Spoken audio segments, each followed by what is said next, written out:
بسم اللہ الرحمن الرحیم۔ یہ ہے کھیلوں کا عالمی میلہ اولمپکس 2024۔ اس کی افتتاحی تقریب میں حضرت عیسیٰ علیہ السلام کی شدید توہین اور ان کی شان میں بدترین گستاخی کی گئی۔ گستاخی کیا تھی، کیسے کی گئی، پہلے اس کا پس منظر سمجھ لیں۔ بائبل میں ایک قصہ ہے جس کے مطابق حضرت عیسیٰ علیہ السلام نے اپنی کروسیفیکیشن یعنی صلیب دیے جانے سے پہلے یروشلم القدس شہر میں اپنے 12 حواریوں کی ایک دعوت رکھی، جس میں آپ علیہ السلام نے اپنے ایک شاگرد کی جانب سے دھوکہ دہی کی خبر بھی دی تھی۔ یہ آخری دعوت تھی، اس لیے اسے عیسائی روایت کے مطابق دی لاسٹ سپر کہا جاتا ہے۔ بہت سے عیسائی فرقوں میں، خاص طور پر کیتھولکس میں، دی لاسٹ سپر ایک بہت ہی اہم رسم کے طور پر منائی جاتی ہے۔ عیسائیت نے 15ویں صدی میں مونا لیزا کی تصویر بنانے والے مشہور زمانہ آرٹسٹ لیونارڈو ڈووانچی نے دی لاسٹ سپر کی بھی تصویر بنائی، جسے عیسائی دنیا میں ایک مقدس فن پارہ تصور کیا جاتا ہے۔ یہ تصویریں عیسائیوں کے گھروں میں اور چرچز میں مذہبی مقدسات پر علامت کے طور پہ لگائی جاتی ہے۔ اس تصویر میں ایک بڑا ٹیبل ہے جس کے بیچ میں حضرت عیسیٰ علیہ السلام کو معاذ اللہ دکھایا گیا ہے اور ان کے دونوں طرف ان کے شاگرد کھڑے دکھائے گئے۔ چونکہ ہمارے نزدیک تو کسی نبی کی تصویر بنانا ہی بہت بڑی بے ادبی اور جرت ہے، اس لیے ہم تو یہ کام کرنے سے ہی اللہ کی پناہ مانگتے ہیں، اس لیے میں نے کہا معاذ اللہ، اور الحمدللہ مسلمان انبیاء اکرام کی تصاویر کے قائل نہیں ہیں۔ اولمپک 2024 فرانس کی افتتاحی تقریب میں ایک ٹیبلو پیش کیا جاتا ہے جس میں لیونارڈو ڈیوانچی کی دی لاسٹ سپر والی تصویر کو کاپی کیا گیا ہے۔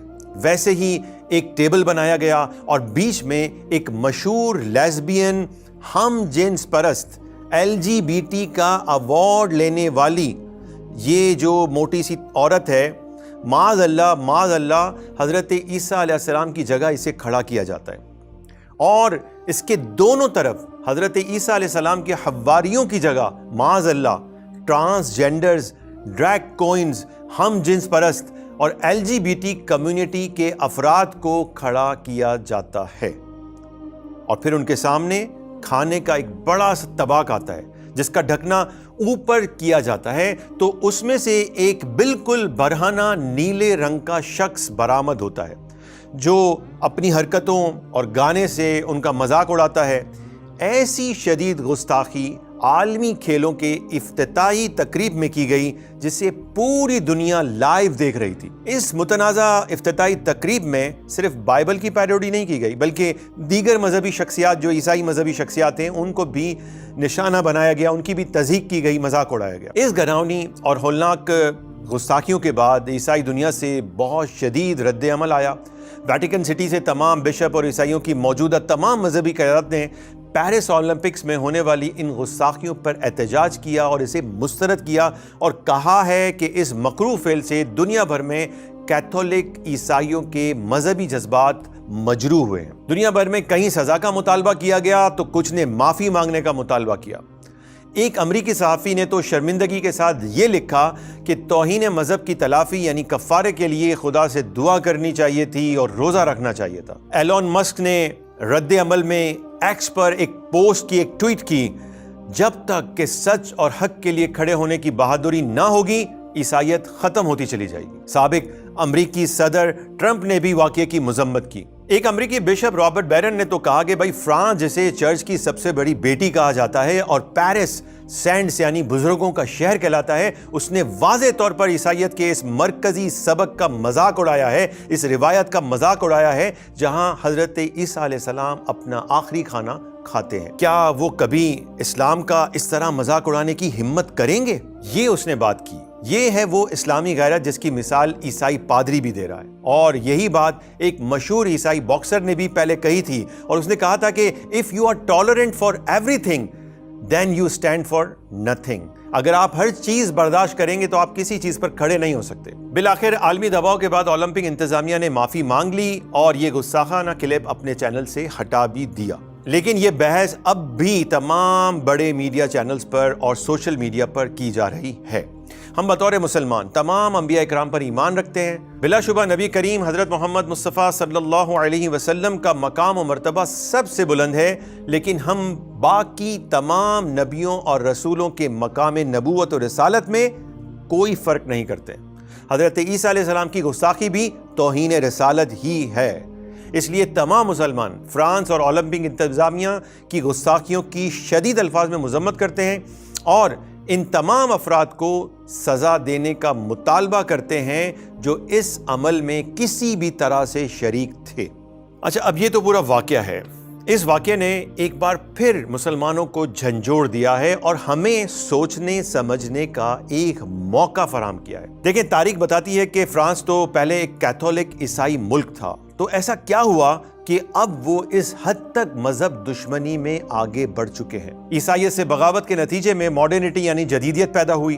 اس کے نظریات صرف ریلیجن یعنی لا مذہب نہیں ہے، بلکہ مذہب دشمنی اس میں پائی جاتی ہے جو نظر آتی ہے آپ کو۔ خدا اور مذہب سے بغاوت مغربی تہذیب کے ذریعے پوری دنیا میں پھیل رہی ہے۔ جو کچھ اولمپک میں غصہ کام ہوئے، در حقیقت یہ اظہار ہے اس عالمی طاقتور تہذیب کے غلبے کا جو کیتھولک عیسائیت سے بغاوت کے نتیجے میں انقلاب فرانس کے بعد پروان چڑھی اور پہلی جنگ عظیم کے بعد سے دنیا پر غالب ہو گئی۔ اسی لیے جس ہم جنس پرست عورت باربرا نے معاذ اللہ حضرت عیسیٰ علیہ السلام کا کردار ادا کیا تھا، اس نے تقریب کے بعد اپنے انسٹاگرام پر پوسٹ کی تھی، yes it is a new گے ٹیسٹامنٹ۔ یہ اعلان ہے ایک نئے دجالی مذہب اور نظام کا۔ جب دباؤ اس کے اوپر بھی بڑھا تو اس نے وہ اپنی پوسٹ جو تھی وہ ڈیلیٹ کر دی۔ دیکھیں، مذہب تقدس، ادب و احترام کا نام ہے۔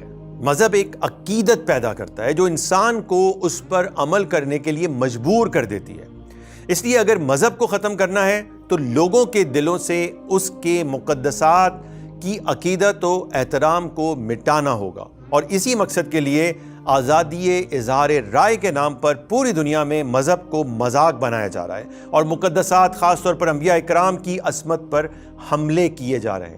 اس کا مطلب یہ ہے کہ اگر ہمیں اپنا دین و ایمان بچانا ہے تو اپنے مقدسات کے عصمت و ناموس کی حفاظت کرنا ہوگی۔ اب میں آپ سے ایک سوال پوچھتا ہوں، جب جرم سنگین بھی ہو اور بہت زیادہ بھی بڑھ جائے تو پھر کیا کرنا چاہیے؟ ظاہر سی بات ہے کہ اس پر سخت قوانین اور سزائیں نافذ کرنی چاہیے تاکہ کوئی ایسی ہمت نہ کرے۔ اب آپ دیکھیے کہ پوری اسلامی دنیا میں ناموس رسالت کے قوانین، بلیسفیمی لاز کے خلاف جو بھی کام کر رہا ہے یا ان سزاؤں کو ختم کرنا یا ہلکا کرنا چاہتا ہے، وہ کس ایجنڈے پر کام کر رہا ہے؟ پاکستان میں بھی بہت سی لابیاں قانون ناموس رسالت صلی اللہ علیہ وسلم اور توہین مذہب کے قوانین کو ختم کرنا چاہتی ہیں، جبکہ توہین مذہب اور ناموس رسالت کے قوانین کے لیے جو آواز اٹھانے والے ہیں ان کو یہ لوگ انتہا پسند کہتے ہیں۔ سوال تو یہ ہے کہ نبی کریم صلی اللہ علیہ وسلم کے خاکے بنانا، قرآن کریم کو جلانا،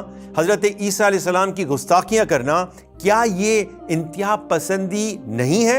اور کیوں نہیں ہے؟ یہ شدت پسندی میں اسے کیوں شامل نہیں کرتے؟ اسلام تو ادب اور احترام اور سلامتی کا دین ہے۔ وہ تمام باطل مذاہب کا رد تو ضرور کرتا ہے، لیکن کسی بھی دوسرے مذہب کے خدا کو گالی دینے اور گری ہوئی حرکتیں کرنے سے بھی روکتا ہے۔ قرآن پاک میں اللہ تبارک و تعالی نے واضح طور پر فرمایا ہے کہ اور انہیں برا بلا نہ کہو جنہیں وہ اللہ کے سوا پوچھتے ہیں، یعنی وہ ان کے خدا جو ہیں انہیں برا بلا نہ کہو، انہیں گالی نہ دو۔ کیوں؟ اس لیے کہ پھر وہ بھی زیادتی کرتے ہوئے جہالت کی وجہ سے اللہ کی شان میں بے ادبیاں کریں گے، تو یہ ایک بے ادبی کا سلسلہ، ایک گستاخی کا سلسلہ شروع ہو جائے گا۔ اس لیے ہمارا بیانیہ یہ ہے کہ تمام مذاہب کے ماننے والوں کو ہم دعوت دیتے ہیں کہ وہ بلیسفیمی لاز کو عالمی سطح پر نافذ کروانے کی جدوجہد کا آغاز کریں تاکہ مذہب مخالف شدت پسندی ختم ہو اور دنیا میں امن قائم ہو سکے۔